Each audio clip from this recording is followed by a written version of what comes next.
So I shot a video almost a year ago about making millions from a $500 investment in less than 3 years. Many of you specifically asked me how, the details, the blueprint. Why? This pandemic. This pandemic has shocked a lot of people. A lot of people are looking for different ways and avenues to make money. And I want to give you a blueprint in this video. More specifically, in the last 5 years, we went from that to a $42 million business. So I'm going to share with you this video starting in 3, 2, 1. Let's go.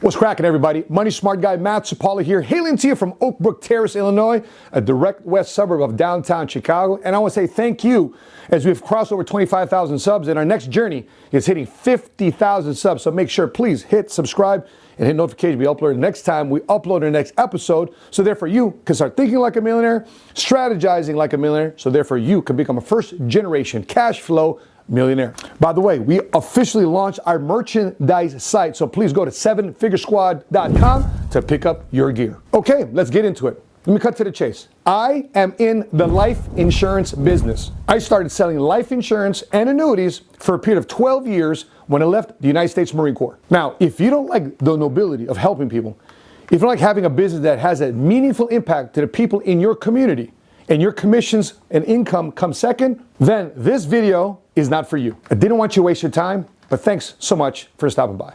Are we good? Bet. So let me cut to the chase. I was in the Marine Corps 8 years. I took $500 as a transition career. I was thinking about real estate, but I chose insurance. I took $500 pre-licensing courses to get my state insurance license in California before I transitioned to Illinois. And for 12 years, I became a personal producer. I was the #1 sales producer out of 25,000 licensed agents at my insurance marketing organization I was a part of called Personalized Brokerage Services. With that being said, as a combat veteran, I had zero sales experience. I had zero life insurance experience. I had zero financial services or even business experience. But my entry point into the life insurance industry was one of 3 different options. Number 1 is a career.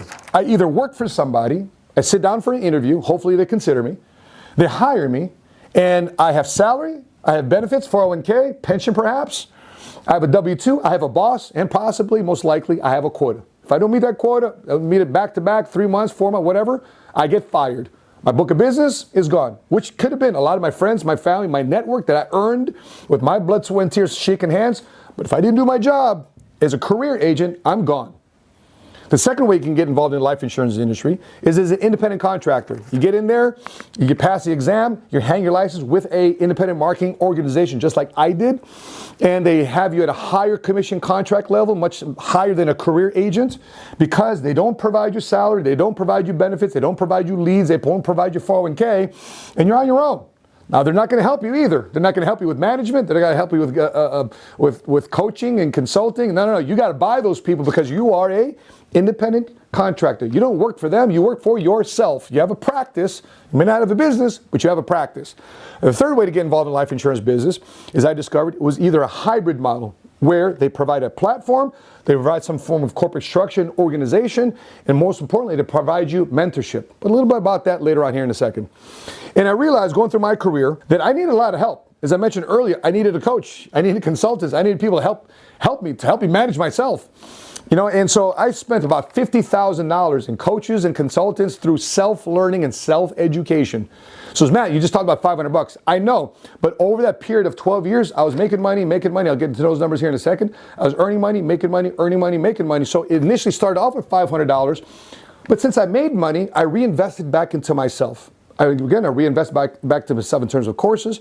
I went back to DePaul's. I went to DePaul University here, a certified financial planning curriculum to learn more about financial services in a more formal type of way.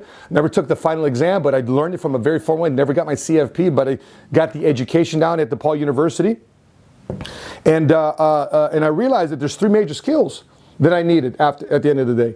And so these 3 major skills that I got involved in financial services were understanding how to get along with people. How do you get along with human nature? When people are having a good day or a bad day, people are urgent or people are rushing to get you off the phone and urgent to meet with you and then move on right away, or they had time. I understand human nature. I learned body language. I learned how to create PowerPoints and presentations so therefore I could attract people. I need to learn human interaction, which is a hard thing to come by today, especially with everybody behind Zooms and people behind cell phones and smartphones and texting and messaging, the human interactions continue to go down and down and down over time. The second thing here is basic financial money 101. That's another major skill I needed to be successful in, is basic knowledge of money. Basic budgeting, basic understanding of financial statements, basic insurance 101, understanding 401ks, retirement plans, basic articulation and vocabulary of this category. Nothing fancy, nothing crazy, but basic financial money 101, which a lot of people don't have to begin with, which blows my mind away. By the way, would you agree with that? That a lot of people are lacking financial literacy? It isn't home economics that you learn in grade school or junior high or high school. It's not home economics. It's more like a cooking class, or they teach about baking cookies and basic budgeting. It's nothing really about home economics. There's not really much economics about it. But the real life, adulting and the reality of paying bills and raising a family, well, that will teach you a financial money 101. But sadly, with the bad experiences of money, not necessarily the good. And the third area here in terms of understanding major skills to be successful in this progression was understanding that I needed to embrace personal development and leadership development. I understand that I had to grow. I had to develop as a human being. I had to improve my skill set. I had to improve myself as a human nature. I was growing, or I was dying inside as an individual. I think there's a famous saying from Martin Luther King. He says, most people die at 25. They just get buried at 65. Why? Because they didn't commit to personal development. They didn't commit to helping other people. They didn't commit to leadership development. Now, the most interesting thing about my marination into the insurance industry is that I would rub elbows with attorneys and CPAs and investment advisors and people dealing with high net worth individuals with trusts and wills and estates, things that I'd never heard before in my entire life. And it was way above my pay grade there, or even more so my personal financial identity. I mean, honestly, I grew up thinking that rich people were snobs. Why? Because I wasn't raised around rich people. I mean, were you raised by a rich person? And what did you think about rich people? What I found out by rubbing elbows with a lot of these folks is they were more not necessarily snobby, they're more like elitist type thinking. But if you ask the right questions, you got to get to know them and you engage your people skills and you ask the right type of questions, they were more than happy to share with you their experiences and their thoughts and their progressions about some complexity that went on in their career. Now, once I began my career, I started to realize the major financial impact we would make as insurance professionals in people's lives. Some of the books that I read initially in my career was Rich Dad, Poor Dad, The Cash Flow Quadrant, and Rich Dad's Guide to Investing. Major books that impacted my life. I started to embrace and love the fact that when most people would have a financial catastrophe, a major change in their lives, that we would be there with a check to reduce some of the pain and suffering they were going through. We couldn't reduce or eliminate the loss they were suffering through, but we can definitely lessen the burden. Now, I find myself pinballing through this industry, producing, burnout, until I ran into my current mentor, Patrick Bet-David, who's mentored me for the last 5.5 years. I experienced a lot of wins, surrounded by a lot of tough losses, because of making bad decisions with my money, and worse, doing business with the wrong partners. Patrick taught me 4 phases that we go through as an entrepreneur. Number 1, first phase that a lot of people feel a lot of success with is becoming a sales leader. Not being the mediocre guy, but actually leading in sales, which is what I did. You figure out the game. You figure out the 1s, 2s, 3s, the ABCs of how to make sales in your industry, which I did, and I figured out in the life insurance industry. And then I thought I was going to be a manager. I think I was going to create my own practice. I was going to create my own company, my own firm. I spent $20,000, $30,000, $40,000 just in branding and building a website and brochures and folders and letterhead and business cards and envelopes. Spent all that money attempting to become a sales manager, slipping into a business owner, hoping that one day I'd slide into number 4, which is becoming a CEO and growing this huge enterprise in my mind. And here's the reality though. Myself, along with a lot of my peers and colleagues, we'd never get out of number 1, number 2. We get stuck in sales. We get stuck in this financial corner called sales leadership and sales management. We'd never get out of it, and I'll explain why here in a second. With that being said, I busted my tail and approximately did $3 million in sales, and I would average for those 12 years approximately $250,000 per year in sales, some higher, some lower, and I bring home a multiple 6-figure income. So if you are looking for an industry that you can get involved in with sales to make 6-figure in, here it is. Let me give you the formula. The formula for me, which is still a successful formula today, which is used by a lot of financial advisors and insurance professionals, as well as realtors and mortgage people, is I put a direct mail piece in the mail inviting them to a dinner seminar. So I put 5,000 pieces of mail in 3 different zip codes to get them to a seminar where I would feed them, I'd entertain them, I'd shake hands with them, and hopefully I get to know a lot of them. So the reality is, of the 5,000 I sent out, 1% would RSVP, which is approximately 50 people. So 50 people would RSVP, half would show, and this is where I came up with my 50% rule. So 25 people would actually show up of the 50 that reserved, of which 50% of them would flake on my appointment, 50% of them would agree to do business with me, and 50% of them would say, okay, the transaction, let's follow this through, let me sign a dotted line, let me cut you the check. So I come out with those 50 people that RSVP'd. From the 5,000 people that I invited, 3 to 4 new approximate clients, thereby in financial services making anywhere between $10,000 and $30,000 of commissions depending on the portfolio of insurance or annuities that we put together. Now I did that year in and year out for 12 straight years. And what did I face? What experience? Boom, burnout. The reality is a lot of people, if they're stuck in number 1, number 2 for an extended period of time, eventually they're going to burn out. Eventually this is going to be a grind. Eventually they don't want to do this anymore. If there's anything that I learned through this progression, if there's anything I learned for 12 years, hopefully I'm saving you some grief, that I learned for these 12 years, that if I was ever going to join the 7-figure squad to earning a cash flow millions of dollars a year, I needed one word, one process integrated into my practice, which is called systems. Systems. And that's what my mentorship and progression with Patrick David, a lot of you may find him on Valuetainment. It's the #1 channel for entrepreneurs in the world.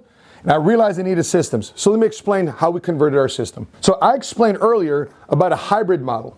What is a hybrid model? Let me break that down. Let me unpack that for you. A hybrid model is a combination of a few things. Number 1 is a combination of franchise. Why do people buy franchises?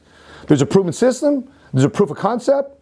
There's standard operating procedures. There's already existing branding. There's already a head start. If somebody wants to be an entrepreneur, be a business owner, a franchise gives somebody a head start for a small nominal fee for their system. The second thing is understanding insurance sales, understanding being a professional inside the insurance industry, understanding the difference between term and permanent insurance, understanding the difference between fixed annuities and variable annuities and index annuities, understanding why people need a will and a trust, understanding why people need to do a 401k rollover, how to maximize a pension, how to accelerate the payment of the biggest debt they have in their life, which is most likely their mortgage debt, how to accelerate the retirement date versus retiring at 75, how do I retire at 65, how to make sure for the rest of my life I never run out of money.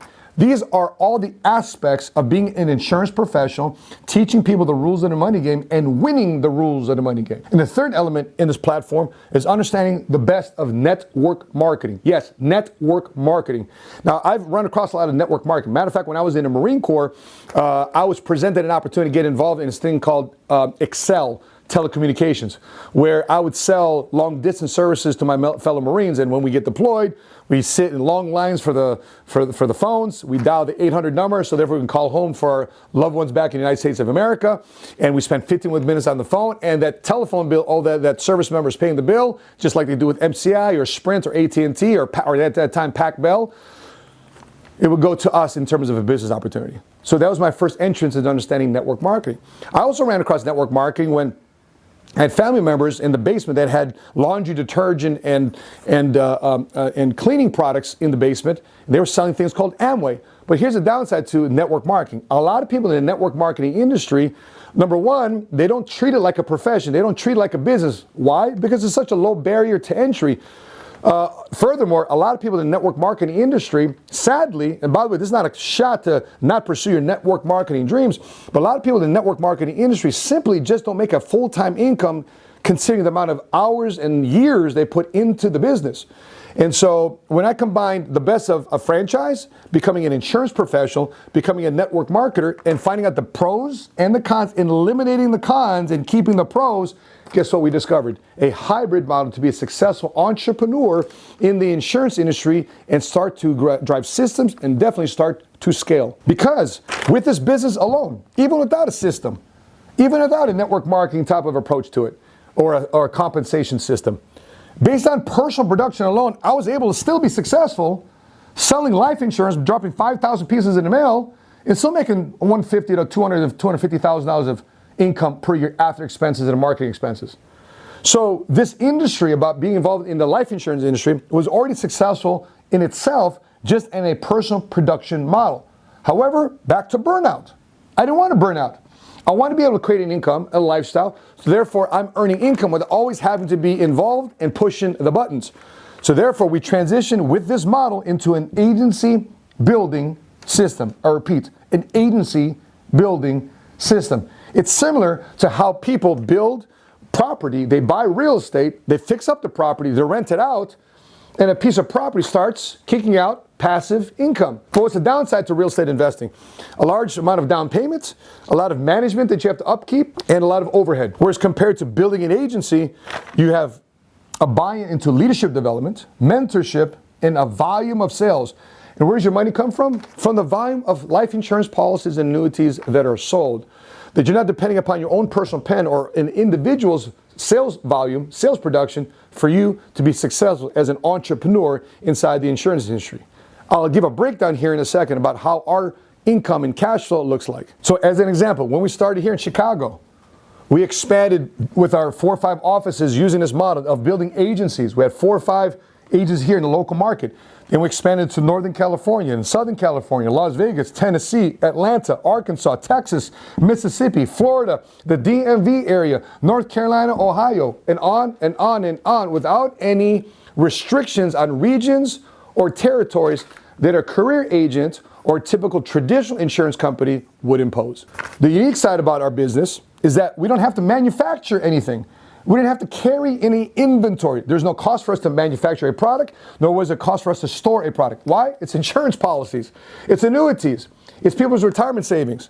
We needed no ads. I thought that we needed to put more invitations in the mail. Listen, the last 5.5 years, we spent $0 in social media ads, $0 in direct mail ads, 0 time spent cold calling or door-to-door sales. Money, there's no money to maintain, unlike a piece of real estate property, right? Or bad roof or sidewalk or lawns that you need to mow or ice that you need to clear.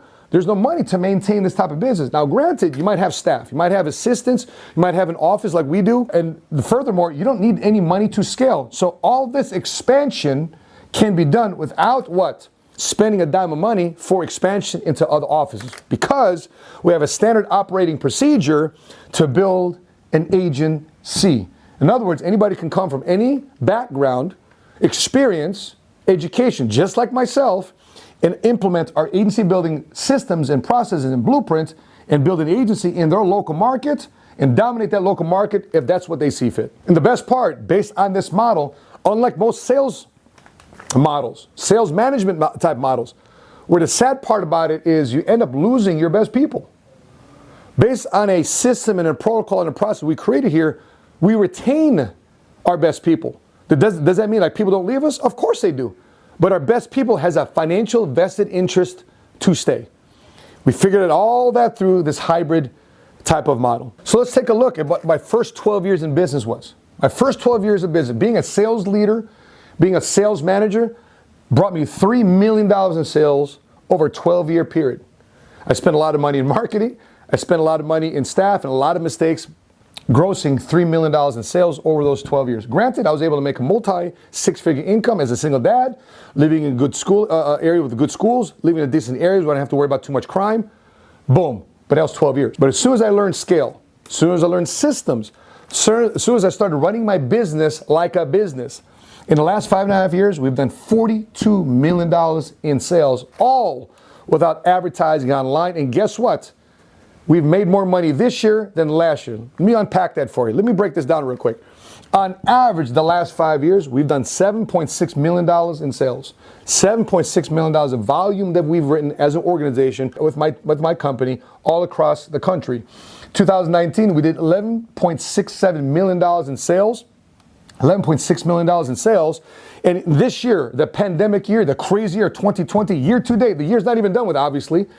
But at the recording of this video here in November of 2020, not even a full year completed yet, we've not done $11 million. We've done $14.6 million.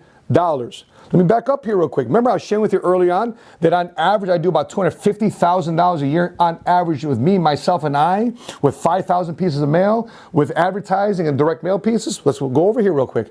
We're right now, year to date, we've done $189,000 in personal production. We'll wrap up this year with approximately $250,000 in sales like what we did in a personal production model. But with scale, we added in another $14.35 million in sales because of a model, because of a system, because of a blueprint. So if I do the math, 1.3 of our business, 1.3% of our income comes from our personal efforts. So in other words, 98.7% of our business doesn't come from our responsibility to have to find personal clients, which for a lot of sales leaders and sales managers is a major blessing. And a blessing not just reserved for my wife and I, but a blessing that you can experience too as well yourself. As I wrap up, I got 3 questions for you at the conclusion of this video. Number 1, if you continue to do what you continue to do, over the next 5 years, over the next 10 years, what are you going to have? What are you going to show for? Because here's the thing, what I realized, because I got stubborn, is that time is going to go. So doing what you're doing, are you really going to have the type of life that you want, the type of income that you want, the type of lifestyle that you want to live? Because here's the thing, 5 years from now, guess what? It's going to go like this. Blink, 5 years. Guess what? 10 years goes by, blink, blink. Boom, there's 10 years. A whole decade just went by. What's your life looking like? Here's why I say that. I started doing this 21 years ago. And 21 years ago, people said, Matt, go first. Go ahead. We'll catch up with you. Let's show us how it works. Let me see what you do with it. And we'll come on if it's successful or not. Guess what? Those 21 years later, they're not with me. They didn't do anything different with their life. What's worse, they're older. They're more cynical. What's worse, they're financially broken physically. Their bodies aren't where they used to be 21 years ago. They're having to take more, sadly, prescription drugs and unnecessary trips to the hospital.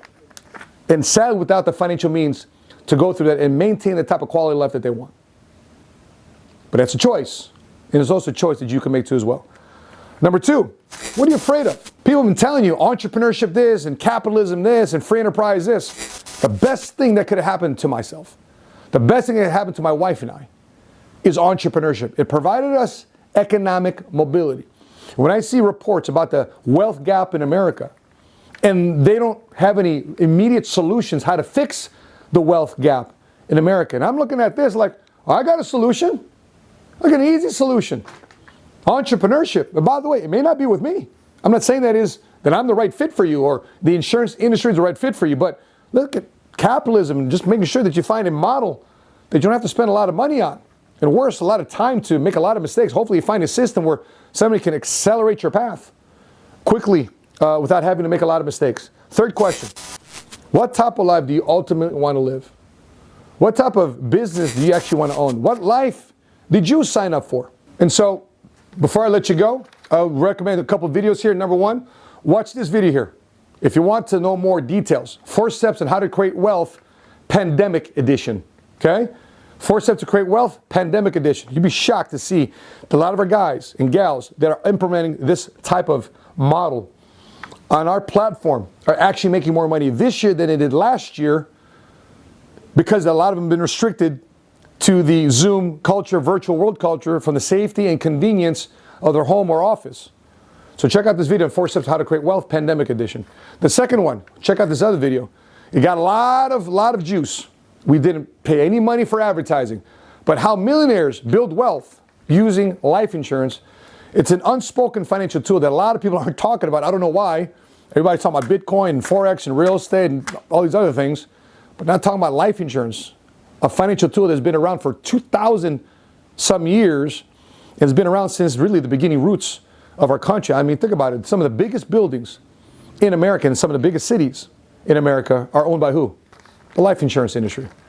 And so if you want to crack at an industry that's a trillion dollar industry, and you need less than $500 to get started in it by just obtaining state insurance license and studying for a pre-license course and pay for some state licensing fees without having a nod money in inventory and having to manufacture a product, consider the life insurance industry. So with that being said, guys, thanks for indulging me with this video and how I unpack to answer your question and how I turned $500 into a $45 million business. And therefore, allowing my wife and I to be a first-generation cash flow millionaire. If we can figure it out, we can do it. Guess what?